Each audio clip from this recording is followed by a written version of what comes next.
Whoa! Oh, man, look at that. Return of the dang old king, man. Welcome to Watch Mojo, and today we're looking at adult-oriented animated programs that premiered in 2025, as well as ongoing shows that aired this year. You made me want to live again. You saved me. Number 10, Castlevania Nocturne, Season 2. Quality shows based on video games are no longer a rarity, and this shift arguably started with Netflix's Castlevania. You are definitely different to most humans I have met in recent times. Maybe I can teach you to like people again. Or at least tolerate them. The original series drew from Dracula's Curse, Curse of Darkness, and Symphony of the Night. This sequel covers Castlevania Rondo of Blood, a game many Westerners wouldn't get to play until 2010, 17 years after its Japanese release. Following Richter Belmont, the first season of Nocturne could feel rushed, but showed potential in its animation and action. And you were good as gold. Definitely know when to keep your mouth shut. Well, there's only so much pious bullshit I can stand. Maybe you should practice. Season 2 is an improvement, not only taking the visuals to the next level, but also allowing more time to flesh out the characters. With the return of fan-favorite Alucard and some welcome newcomers, it's a season that ups the stakes in more ways than one. She'll want revenge. On the abbot, on Erzsébet, which will get her killed. I could tell her this plan going to Paris is the way to get revenge, win this war, but suppose it isn't. Number 9, Devil May Cry, Season 1. Adi Shankar was a key creative force on the original Castlevania series. Shankar delivers another gory, kinetic, and occasionally tragic video game adaptation with Devil May Cry. The way this usually goes is I do that, then drop a killer one-liner. But I'm drawing a complete blank right now. This never happens to me, I swear. While you'll recognize characters like the white-haired demon slayer Dante, this is an original story. Some new elements, like the political commentary, might catch longtime fans off guard. In terms of demon-slaying action, though, the series lives up to its source material with bloody-as-hell animation from Studio Mir. You heard the doctor. This is no longer a matter of religion. It's science. The word of the Lord has been proven beyond dispute. Hell is real. And the Holy War is here. Season 1 also includes some excellent voice work from the late Kevin Conroy as Vice President William Baines and Hoon Lee as the mysterious White Rabbit. Episode 6 in particular ranks among the most striking and devastating pieces of visual storytelling we've seen all year.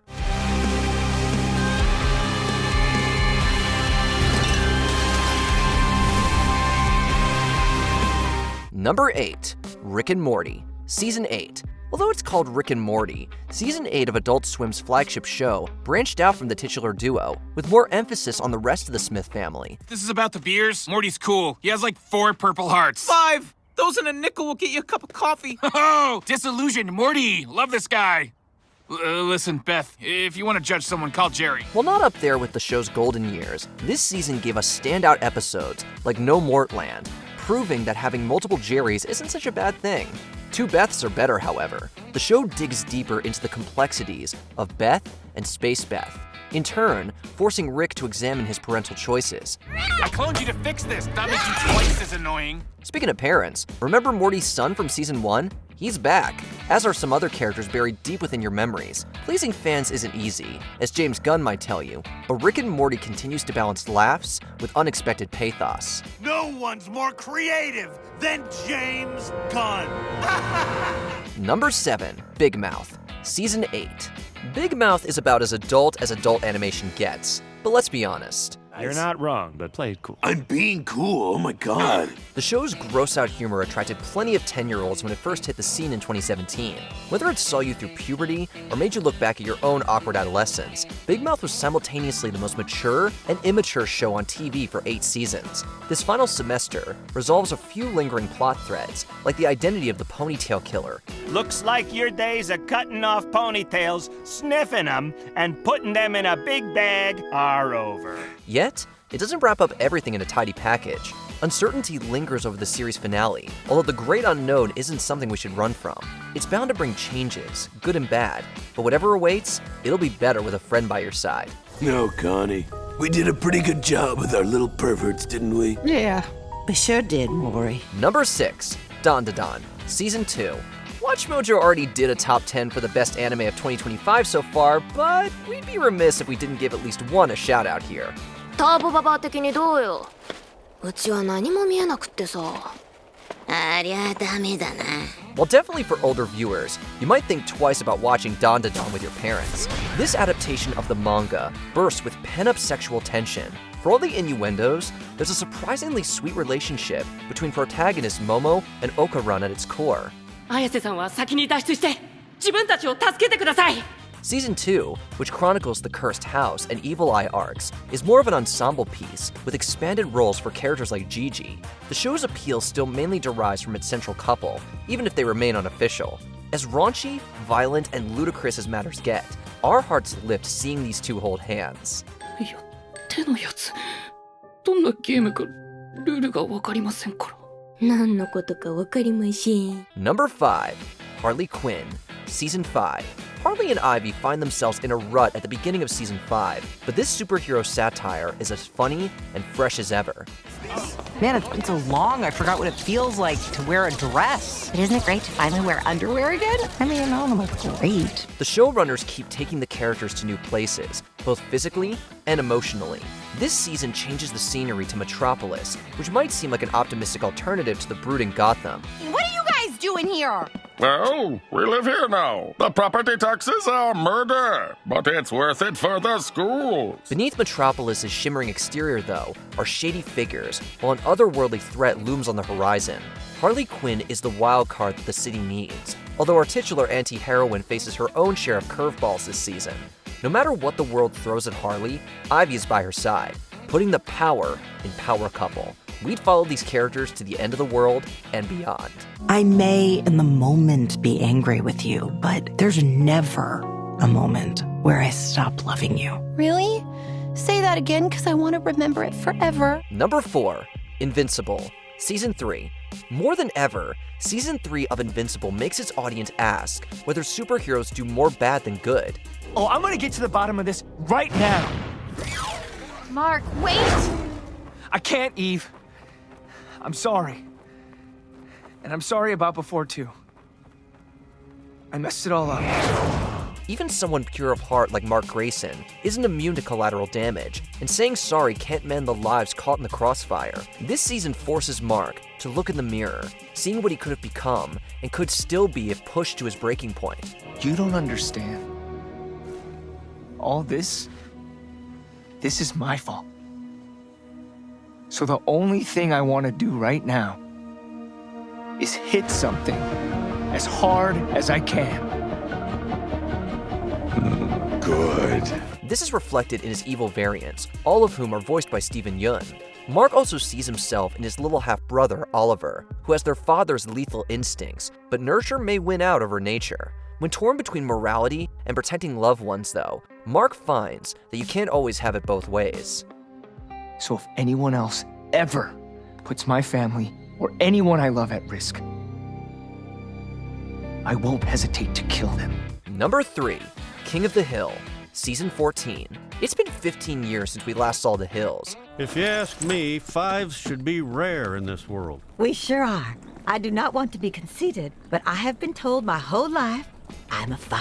This is reflected in Season 14, which sees the characters change with the times. Bobby is no longer trapped in puberty purgatory with Bart Simpson. That boy is a man now, opening the door to new storylines. As Bobby starts his career as a chef, Hank and Peggy settle into retirement while catching up with some old friends. I don't get out much anymore. Much? You haven't left that room since 2020. Oh, no. What are you doing in there? Oh, a lot of streaming. I finished Netflix, Hank. Yeah. Did you know that when you get to the end of Netflix, you get something called a wellness check? Indeed. That's the best way to describe this new season. Although the characters are older and their world is different, the audience slips back in as if they never left Arlen. The season marks a tear-jerking goodbye to voice actors like Johnny Hardwick and Jonathan Joss, but it's also a reunion with characters we know and love. I taught you well, son, but the teacher will soon outfox the, student. May the best man win. Psych! Rookie mistake. Joseph, never shake hands with a foe. Could be your last handshake. Number 2, South Park, Season 27. It's harder than ever for comedians to talk about Trump. Hey, relax, guy. Not just because he's more inclined to sue, but what else can possibly be said about POTUS after nearly a decade of jokes that practically write themselves? South Park answers with its 27th season, which doesn't really poke the bear. This season pulls the bear's pants down and kicks it below the belt, only to find there's not much to kick. Come on, guys, we're South Park. We can do it. Yeah, he's right. We just gotta work together. Trump isn't the only target of ridicule, with J.D. Vance and Kristi Noem also getting the South Park treatment. The White House might disagree, but South Park isn't just having one of its funniest seasons in years. It's perhaps never been more relevant in an age where freedom of speech is constantly challenged. Think I can't handle myself because I'm a lady with good looks that drives me wild? Before we continue, be sure to subscribe to our channel and ring the bell to get notified about our latest videos. You have the option to be notified for occasional videos or all of them.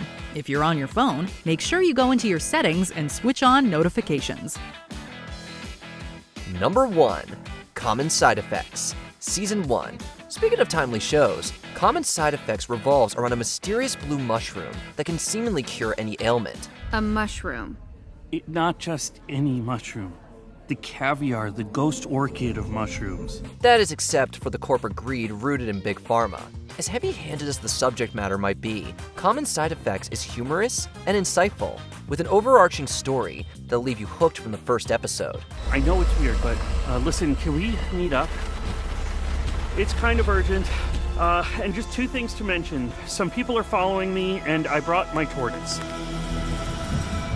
At the center is a meaningful bond between the nonconformist Marshall and Francis, who has become a cog in the machine. Their relationship blossoms in an unlikely place, with a tortoise providing fertilizer. Receiving an Emmy nomination for Outstanding Animated Program, Common Side Effects is among the year's smartest and most inventive shows, no matter the genre or medium. No negative side effects to be found here. Maybe if we do everything right, we can heal the world. What animated shows have you watched this year? Let us know in the comments. That's my shtick. Knock it off, Clyde. You stole my idea. Heading on up south, I'm gonna see if I can't unwind. Come on down South Park and meet some friends of mine.